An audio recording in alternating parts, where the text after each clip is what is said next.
रुक करेंगे ग्वालियर का। आपको बता दें कि ग्वालियर में बीएड की परीक्षा में एक सॉल्वर पकड़ा गया है। सुधीर कुमार की जगह पर सिकेंद्र यादव नाम का ये युवक परीक्षा दे रहा था। 2 पेपर ये ऑलरेडी दे चुका था और तीसरे पेपर में ये पकड़ाया है। तो बड़ी खबर यहां पर सामने आ रही है। ग्वालियर से जुड़ी ये बड़ी खबर है कि किस तरह से युवक की जगह पर, परीक्षार्थी की जगह पर कोई दूसरा युवक वहां पर परीक्षा दे रहा था। उससे जुड़ी यह खबर सुधीर कुमार की जगह में बताया जा रहा है कि सिकेंद्र यादव नाम का ये युवक पकड़ा गया। लेकिन बड़ी बात यह है कि 2 पेपर ये ऑलरेडी दे चुका था और तीसरे पेपर में इसे पकड़ा गया है।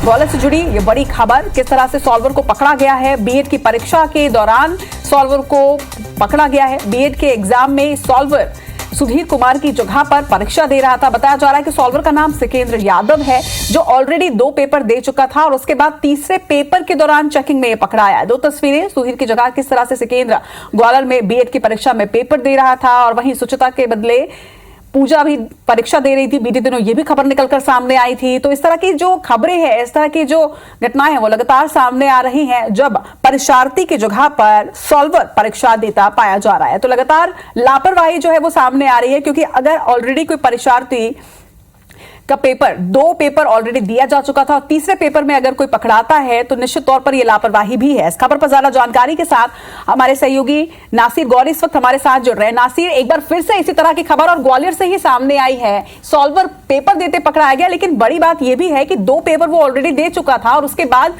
उसकी ये हरकत सामने आई। बिल्कुल जाहिर सी बात है, इसमें बड़ी लापरवाही है, क्योंकि 2 पेपर दे गया और फिर उसके बाद जब तीसरा पेपर था इसका, तब फोटो मिसमैच होने के आधार पर यह पकड़ा गया। तो सबसे बड़ा सवाल कि जो चेकिंग करते, जो एंट्रेंस देते हैं परीक्षा में, तो उन लोगों ने पहले क्यों चेकिंग नहीं की थी इस तरह की, जो तीसरी बार में ये पकड़ा गया। और सवाल ये दूसरा भी कि ये बिहार के ही सॉल्वर है, यानी कि 1 मार्च को जो घटना हुई थी, पहले भी सॉल्वर, महिला सॉल्वर पकड़ी गई थी, वो बिहार की रहने वाली थी, लेडी सॉल्वर थी, और अब दूसरा जो व्यक्ति पकड़ा गया है वो भी बिहार का रहने वाला है। तो यानी कि पुलिस मान रही है कि एक बिहार का जो रैकेट है वो सॉल्वर के रूप में मध्य प्रदेश के ग्वालियर में काम कर रहा है और वो बीएड की परीक्षा में बैठ रहा है। जैसा कि उसने जो सॉल्वर है उससे पुलिस की पूछताछ में उसने कहा है कि वो केवल अपने दोस्त के नाते बैठा हुआ था, लेकिन जो महिला लेडी सॉल्वर पकड़ी गई थी 1 मार्च को, उसने कहा था कि हाँ, वो पैसों के लेन देन के चक्कर में वो बैठी थी। लेकिन अभी पुलिस की तफ्तीश जारी है, उसमें खुलासा हो सकेगा कि आखिर ये बिहार का जो रैकेट है किस तरह से काम कर रहा है और किस तरह से किसने पैसे लेकर ये सॉल्वर के रूप में अपनी भूमिका निभाता है परीक्षाओं में। खबर पर नजर बनाकर रखिएगा नासिर। फिलहाल तमाम जानकारी के लिए आपका बहुत बहुत शुक्रिया।